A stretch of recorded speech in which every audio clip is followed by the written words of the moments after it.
Değerli izləyicilər, Xırdalan şəhərində 2 otaqlı, qəşəng səliqəli, geniş həyəti olan təmirli bir həyət evi çəkib sizə təqdim edirəm.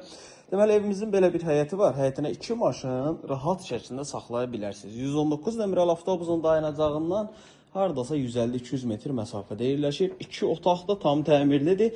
Sənəd bələdiyyə sənədidir. Satış qiyməti 39.000 manat. Real alıcı olduqda evə baxandan sonra qiymətində razılaşma olunacaq. Deməli, daxil olduqda sağ tərəfdə mətbəx, belə bir geniş qonaq otağı və burada iri bir qəşəng səliqəli təmirli yataq otağı. 2 otaqlıdır, 39.000 manat, sənəd bələdiyyə sənədidir, su, qaz, işıq alıcının adına keçirilir. Xırdalanda 119 nömrəli avtobusun dayanacağına, yəni axırıncı dayanacağına çatmamış, yəni yenə də avtobusun dayanacağına yaxın bir məsafədə yerləşir. Əlavə sual olarsa aşağıda sağ tərəfdə bizim əlaqə nömrəmiz var. Zəng edib məlumat alıb gəlib evə yerindəcə baxa bilərsiniz. Vaxt ayırıb izlədiyiniz üçün çox sağ olun.